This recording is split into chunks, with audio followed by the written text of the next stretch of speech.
Hello student, कैसे हैं आप? उम्मीद करता हूँ कि इस टॉपिक के साथ ठीक होगी। जैसा कि पिछली वीडियो में मैंने ये टॉपिक शुरुआत कराई थी और इसी बोर्ड पर इसी टॉपिक को शुरू किया था। ये वही कुछ इन्फॉर्मेशन है जो पिछली वीडियो में आपके साथ शेयर की थी। तो आइए आज इस टॉपिक में उससे आगे के न्यूमेरिकल पोर्शन पे बात करते हैं। एक बार देख लेते हैं कि क्या किया था लास्ट लेक्चर में, उसको थोड़ा रिवीजन कर लेते हैं। तो student, let's start. Here is topic material control concept and techniques and material control techniques are here. Here is some techniques. Number first, economic order quantity, stock levels of materials, just in time, ABC analysis, VAT, etc. These are the material control techniques. और इन technique में से जो हमने start की थी वो शुरू कर दी थी हमने इकोनॉमिक ऑर्डर क्वांटिटी। इसके बाद इसके थ्योरेटिकल पे भी बात हो गई थी और इसके फार्मूले पे भी। आइए आज स्टार्ट करते हैं इसके न्यूमेरिकल पोर्शन पे। तो here is a question number first is, here is information. A manufacturer required 1000 units of raw material per month. The ordering cost is 15 rupees per order. The carrying cost in addition to 2 rupees per unit is estimated to be 15% of the average inventory per unit per year.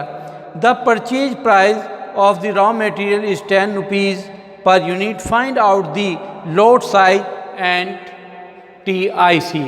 तो यहाँ question में आपको दो बातें calculate करनी है। Number first is find out the value of EOQ and TIC। तो here is information is, number first हमें क्या चाहिए? Annual requirement. एनुअल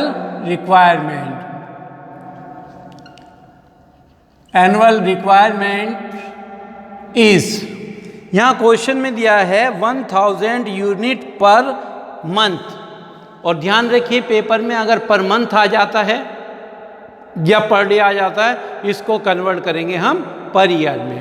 तो 1000 पर मंथ है, मल्टीप्लाई 12 करेंगे तो ये 12,000 एनुअल रिक्वायरमेंट आ गई, 12,000 यूनिट्स।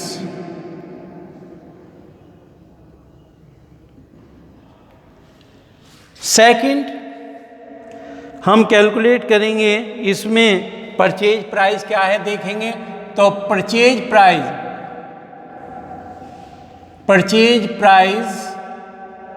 ₹10 पर यूनिट, 10 रुपये पर यूनिट यहाँ पर दिया गया है। And next is ordering cost. Ordering cost जैसे हमने पहले बताया था, ordering cost, setup cost, CP जिसको बोलते हैं सेटअप कॉस्ट, वो दी गई है इसमें। ऑर्डरिंग कॉस्ट है 15 रुपीज़ 15 पर ऑर्डर। और इसके बाद हमें चाहिए CH होल्डिंग कॉस्ट। इसका जो आपसे डिस्कस किया था और बताया था, सेटअप कॉस्ट का मतलब, सेटअप कॉस्ट के बाद इसका CH होल्डिंग कॉस्ट। एवरेज रूप से रॉ मटेरियल की एक यूनिट को जब तक वो फिनिश में कन्वर्ट नहीं हो जाती, उसको रख रखाव का खर्चा क्या होगा। तो यहाँ पर दिया गया है इसका कि एक तो 2 रुपीज़ 2 और प्लस 15% ऑफ परचेज प्राइस। तो यहाँ हो जाएगा ये ₹2 + परचेज प्राइस 10 है, 10 मल्टीप्लाई 15 दैट्स मीन 1.5 और 2 plus 1.5 equal to 3.5 per unit per year, average रूप से एक साल तक एक यूनिट को रखने का खर्च। तो आपने पहले भी देखा था, ये इन्फॉर्मेशन हमें चाहिए और ये इन्फॉर्मेशन किसके लिए चाहिए? To calculate the value of TIC and EOQ। तो सबसे पहले हम करते हैं calculation of TIC, total inventory cost. तो यहाँ स्टूडेंट आप देख रहे हैं, हमें टोटल इन्वेंट्री कॉस्ट कैलकुलेट करनी है, लेकिन TIC जो कैलकुलेट करेंगे, TIC कैलकुलेट किस लोड साइज पर करेंगे? At EOQ। अगर हमें चाहिए TIC एट EOQ, तो उसके लिए हमें इससे पहले क्या कैलकुलेट करना होगा? कैलकुलेट करना होगा EOQ। पहले हमें चाहिएगा TIC से EOQ। तो आइए पहले निकालते हैं EOQ, जिसका formula 2RCP upon CH under root. EOQ full form of EOQ is economic order quantity, मितव्ययी आदेश मात्रा। और मितव्ययी आदेश मात्रा किसी फर्म में प्रयोग होने वाले मटेरियल के उस स्तर पर कहलाती है जहां पर उसको माल मंगाने की यानी कि ऑर्डर कॉस्ट और उसके रखरखाव यानी कि इन्वेंट्री कॉस्ट बराबर आती हो। तो EOQ तो कैलकुलेट करते हैं। EOQ here is EOQ is EOQ equal to 2R, R for annual requirement, and here is annual requirement is 12,000 unit. So 2 multiply 12,000 multiply CP 15 under root CH equal CH, here is CH is 3.5. EOQ equal to under root. So here is total calculation is, इसको calculate करेंगे तो इसका आप जो है economic order quantity आपकी आएगी 320.7 और 321 यूनिट्स, 320.7 या 321 यूनिट्स। अब आपको क्या कैलकुलेट करना है? TIC, total inventory cost. That's mean अगर 320.7 ये यूनिट एक बार में मंगाई जाती हैं तो आपकी TIC क्या होगी?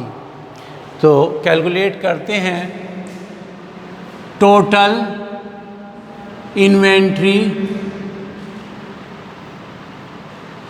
Cost at EOQ when lot size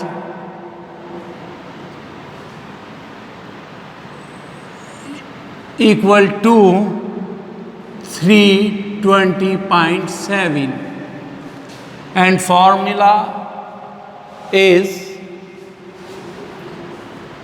TIC equal to R multiply P plus R upon Q0 Guna multiply CP plus Q upon 2 multiply CH। तो आप देख रहे हैं टीआईसी में 3 कॉस्ट इन्वॉल्व हो रही है। अगर हम इसको कहें तो ये परचेज कॉस्ट, इसको कहें ऑर्डरिंग कॉस्ट,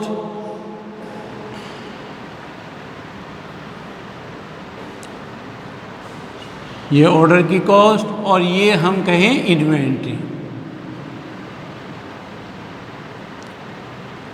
तो 3 कॉस्ट को मिलाकर टीआईसी बनती है।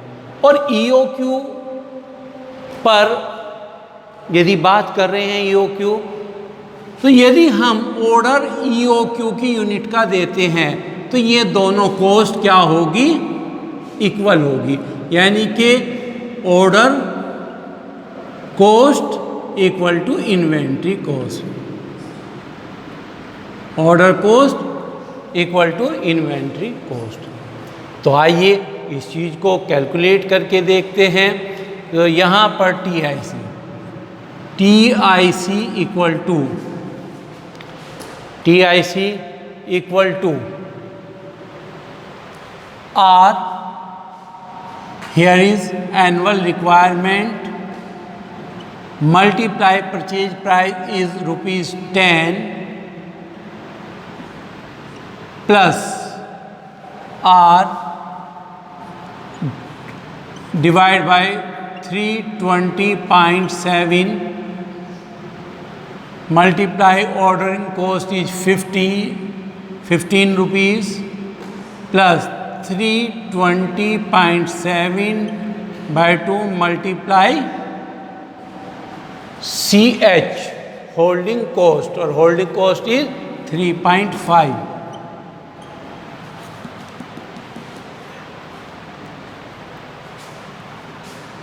TIC इक्वल टू, देखिए TIC का यहाँ पे अब आप देखते हैं मल्टीप्लाई करके 1,20,000 रुपीज़, और इसकी कैलकुलेशन आप करेंगे तो कैलकुलेशन करके 561.27 प्लस 561.27 इक्वल टू, आप ये कैलकुलेशन अब आप देख रहे हैं कि ये दोनों कॉस्ट बराबर आ रही हैं। अगर आप ऑर्डर 320.7 के स्थान पर इससे ज़्यादा यूनिट का या कम का देते हैं तो ये बराबर नहीं आएगी। तो आप कह सकते हैं कि योर TIC इज़ 1,21,122.54 पैसे। तो स्टूडेंट आपने देखा यहाँ पर कि ये आपके सामने एक क्वेश्चन मैंने किया जहाँ पर TIC में ये दोनों बराबर आ गई। ये कब बराबर आएंगे? जब आप ऑर्डर रिप्लेस करेंगे, ऑर्डर जो देंगे EOQ की यूनिट्स पे देंगे, जैसे कि यहाँ आपको दिखाई दे रहा है। तो कॉस्ट कंट्रोल का किसी कंपनी में अपनी कॉस्ट को कंट्रोल करने में 2 प्रकार के फैक्टर होते हैं, एक इंटरनल और एक्सटर्नल। एक्सटर्नल होता है परचेज प्राइस, जिस पर ये कंट्रोल नहीं कर सकता। इंटरनल होता है जिस पे ये कंट्रोल कर सकता है, यानी कि माल मंगाने की टेक्निक पर। इस टेक्निक पर यदि ये 321 से ज़्यादा यूनिट मंगाए या कम, तो ये कॉस्ट